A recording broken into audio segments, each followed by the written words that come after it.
Chapter 30 The Glory of Durva Grass. Om Shri Ganeshaya Namaha. Daksha Prajapati said to Mudgala, I have heard the glory of offering Durva, which has the power to bestow siddhis, but my mind is not yet content. There is nothing comparable to Durva in all the three worlds. I am devoted to the nectar of yoga, which is the reason I am not yet satisfied. Please tell me more legends of Janaka. After taking a test by assuming the form of an elderly Brahmin, what did Gajanana do? What did Janaka do? Mudgalacharya said to Daksha, listen to the incredible legend of Janaka. When Ganeshwara left the palace, Janaka was saddened. He was repentant. He thought, it appears that Narada was right. I had become conceited. Hence, I have suffered this unhappiness. When one is born as a human, the body should be used as a tool of devotion. But once he attains Gajanana, he stops singing the bhajans and is entrapped by Maya on earth. Those who firmly believe in karma should perform service of Gajanana for their own upliftment. Those who firmly believe in penance should focus on the goal for the fruits of penance. Those who firmly believe in knowledge should worship him as he is the bestower of knowledge and siddhis. Yogis should aim at serving that supreme divine who is the bestower of yoga. The corporeal form of Gajanana is the incomparable Brahmanaspati, Lord of the universe. This is said in the Vedas. There is not an iota of doubt about it. Though I am an ordinary human, I was influenced by yoga, became intoxicated with pride, and said that Ganesha is falsehood. I behaved like a fool. A person who has considered doing bhajans of Ganesha as the main devotional deed and who practices it always is a Yogindra himself. There is no one in comparison to him. Janaka repented. He became disturbed by these thoughts and remained in his own house pondering over the recent disturbing events. Just then 9 Yogindras arrived at the house of Janaka. They were the famous sons of Rishabha. All of them were well versed in yoga. They were eternally youthful and always roamed about nude everywhere in the 3 worlds as they willed. They are revered and worshipped by all. They were embodiment of the divine on earth. Being embodiments of yoga itself, they were beyond the restrictions and confinements of the laws of society. They would narrate interesting legends of Ganesha to each other enthusiastically. The stories were about his forms and the importance of his name. They were not deluded by the feeling of distinction between mine and yours. They were equitable and impartial towards all, soil or gold. They would roam freely without differentiating between varna and ashrama, caste and life stages. They would perform their duties according to their wishes, acquiring knowledge according to their desire, adopting customs of their desire. They did not exhibit anger or hatred towards natural calamities. They remained in their inherent forms as they desired. They were always willing to practice yoga. They would be engrossed in the practice of Purna Yoga. They observed the rules of Varna as they willed. They would sometimes follow rituals and sometimes condemn them. They were dependent only on themselves. They were beyond any rules or regulations of society. They were always eager to sing bhajans of Vinayaka Ganesha. Seeing them, King Janaka stood up hastily and as ritual demanded, he prostrated to them. He performed their puja as ordained, offered them food, massaged their feet with devotion and said humbly, Janaka said to them, I feel that my parents' knowledge, penance and study of scriptures are blessed, as I have received the darshan of the ones who are the forms of Brahmanaspati. O yogis, you are free from desire. There is no doubt about it. However, whatever you may command me, it is my desire to fulfill it. Those who obey the orders of yogis like you will be liberated from the cycle of birth and rebirth. But anyone who disrespects you will become deserving of hell. You are the embodiment of yoga. O yogis, you have come to bestow your grace upon me. There is no one who is more fortunate than me in all the 3 worlds. With your darshan, I feel accomplished. It is my good fortune. Mudgalacharya said to Daksha that when they heard Janaka expressing thus, the bestowers of peace were thrilled and the 9 yogis said to him, O king, you are fortunate. Even though you are corporeal, you are disembodied due to your saintliness, and as a king, you are blessed as a human. We do not find this miraculous. We were eager for darshan of a saint like you, and hence have come to your house. We have experienced the complete yogi in you. We have heard about your fame, and we are now satisfied. Now we shall take leave. O eminent king, we do not wish anything from you. We accept the puja that you offered us and are content. Hearing their words, the benevolent king replied with great devotion, O Yogindras, please tell me about the siddhis attained by the practice of yoga. What should a man do so that he can become a pandit, reverential yogis? The 9 yogis were named Kavi, Hari, Antariksha, Prabuddha, Pipplayana, Drumila, Chamasa, Karbhajana, Avirhotra, and they all imparted knowledge to Janaka. Kavi preached, a commoner should forsake Rajoguna and Tamoguna tendencies, observe the path of Sattoguna, and should strive for emancipation. He must observe the dharma and practice of yoga is essential. Rajoguna is a tendency to strive to achieve something all the time. Tamoguna is a tendency to be idle and yet desire achievement. Humans should surrender to Ganesha, perform his ordained duties, vratas and karma, as described by Shrutis and Smritis. Deeds relating to the vital life breath are internal karyas such as pranayama, etc., which must be done diligently. O king, a devotee should continuously meditate on Lord Ganesha. He should sing Ekakshara mantra of Ganesha with devotion. Even if he attains the state of Sampragnata Samadhi, O king, the yogi should not stop meditating on Ganaraja. Even when he attains the state of Asampragnata Samadhi, he should continue meditating on Vignaraja. In Sampragnat Samadhi, there is only a partial inhibition of mental functions. Asamprajna Samadhi destroys the impressions of all antecedent mental functions. O king, by continued meditation on Ganesha, a yogi will soon transgress the yoga bhumi, as all obstacles will be destroyed in a short span of time. Such a yogi will then attain peace in the true sense. Through this excellent practice of yoga, he becomes Chintamani, who is established in his chitta. In the world, there is no means other than Ganesha to attain the position of Brahma. Gajanana assumes corporeal forms to bestow yoga on his devotees. O king, I have described how bhajans of the Lord of Siddhi is an excellent means of attaining yoga and all siddhis. Janaka then asked, why is Ganesha called Chintamani, and how can a human specifically comprehend his form in the chitta? Yogi Hari replied, it is well known that chitta has 5 aspects, and it is there that Vigneshwara resides and enlightens the chitta as Chintamani. Now listen to the 5 states of chitta. Chitta has 5 aspects, which are Kshipta, Mudha, Vikshipta, Ekagra, and Niruddha.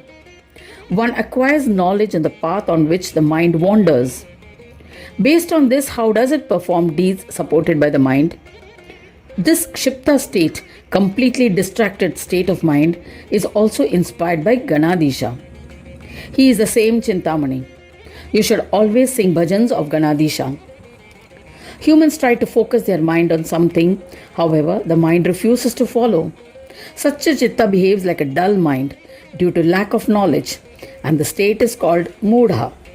They do not understand because of their lack of attention. Their mind is in a dull and lethargic state. That mind which remains in a state of stupor is called Mudha. O beloved king of his subjects, Janavatsala, some people are always deluded and behave as if they have been gripped by demonical side. Such a state is called Mudha. Such a deluded state is also because of the divine pastime of Ganadhyaksha.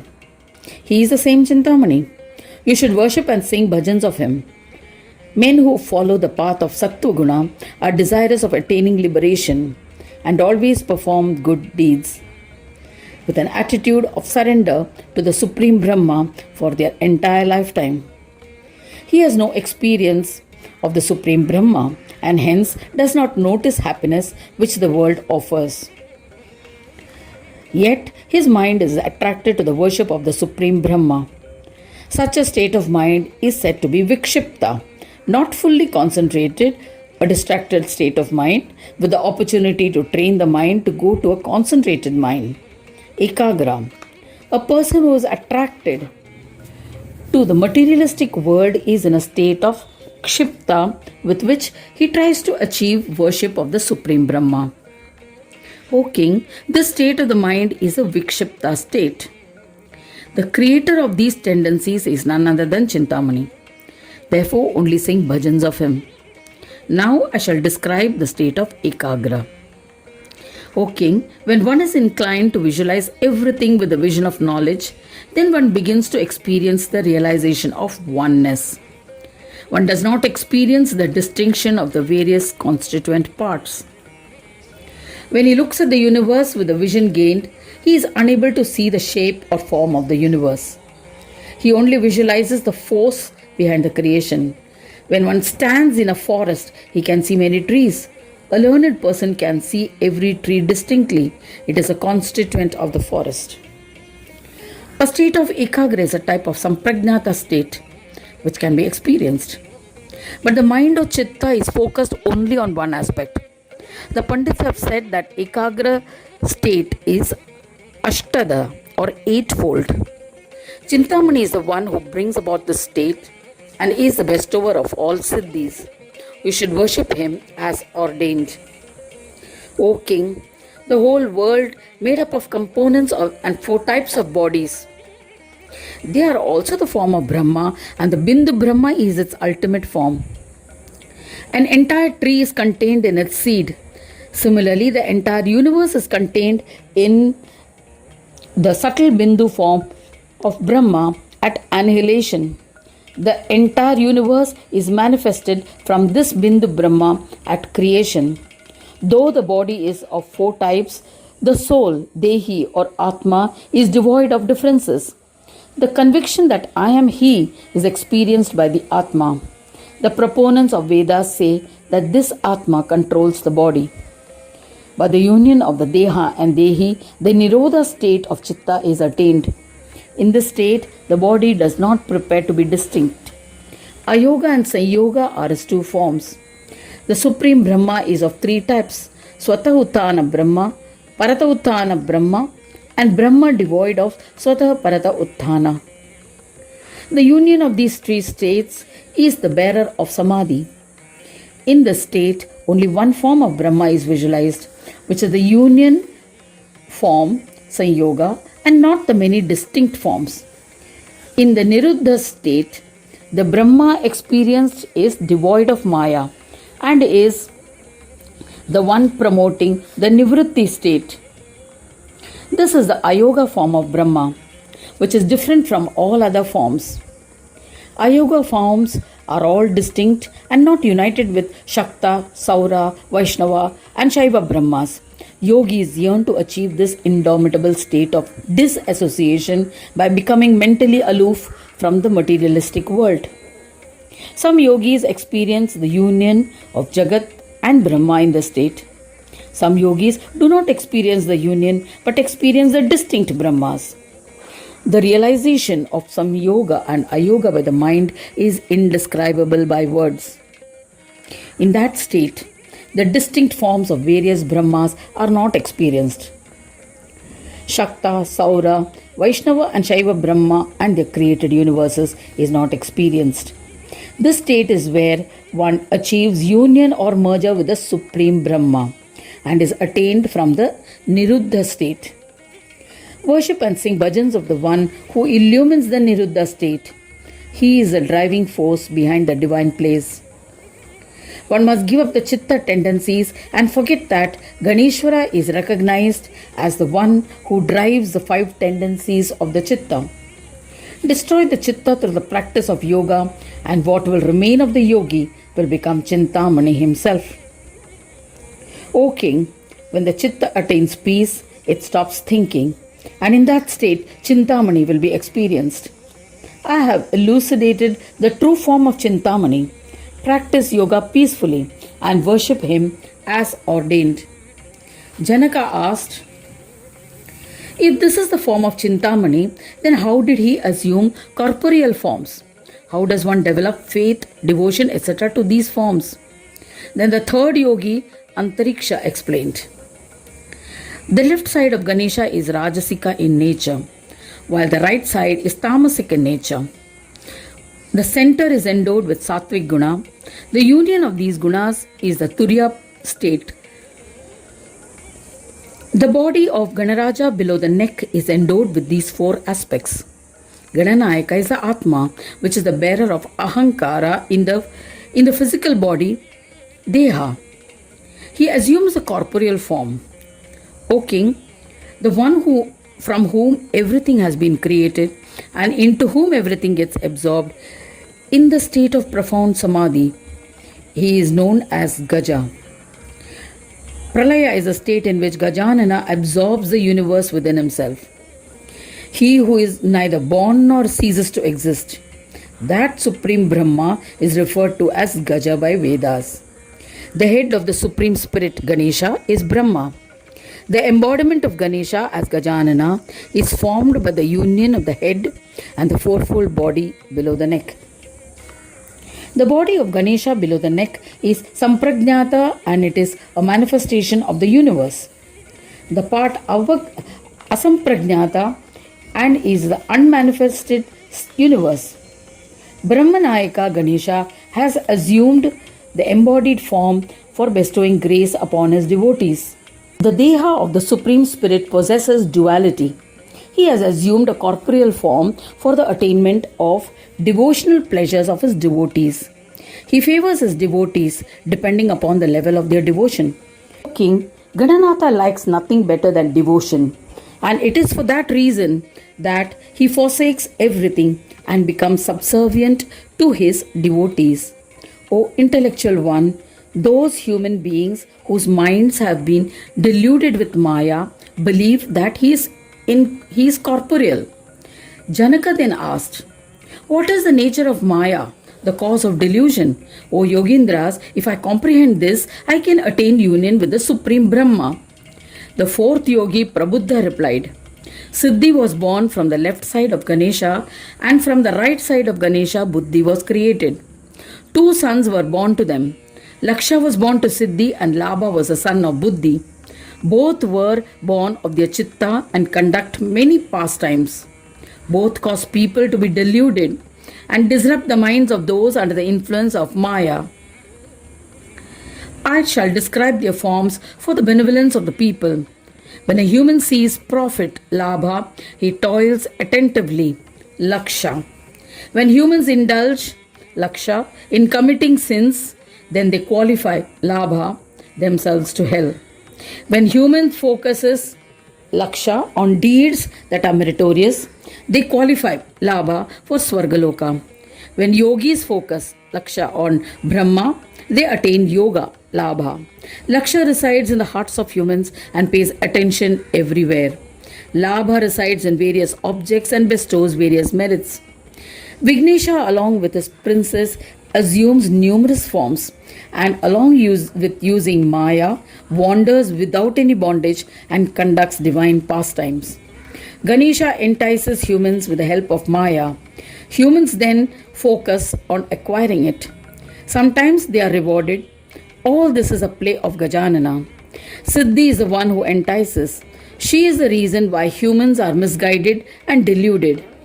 O king, Siddhis are of 5 types: Dharma Siddhi, Artha Siddhi, Kama Siddhi, Moksha Siddhi, and Brahma Bhuyatva Siddhi. Righteousness, wealth, desire fulfillment, liberation, merger with the divine. Now the question that arises is, if I am Ganesha, then whom does this Siddhi entice? Listen to the answer. O king, the erroneous perceptions in this form of infatuations deludes Buddhi. When one realizes that this delusion has been created in Buddhi, the intellect or mind, then the delusions disappear. This 5-fold Buddhi, the form of awareness, exists in every living being. When buddhi experiences desire, it marks the beginning of sorrow. Buddhi is of three types, with or without desires: sakama, nishkama, and also capable of being one with divinity, Brahmabhutatva. These three desires also are also a delusion. Buddhi is the bearer of delusions. The delusion that something should be achieved is siddhi. Buddhi is enticed by various infatuations. This is also a divine pastime of buddhi. The whole world has been enticed by siddhi and buddhi, and hence laksha, focus, and labha, rewards, exist everywhere. O king, remember this: Brahmanayaka Ganesha is a reflection of Maya as a jiva or individual soul, and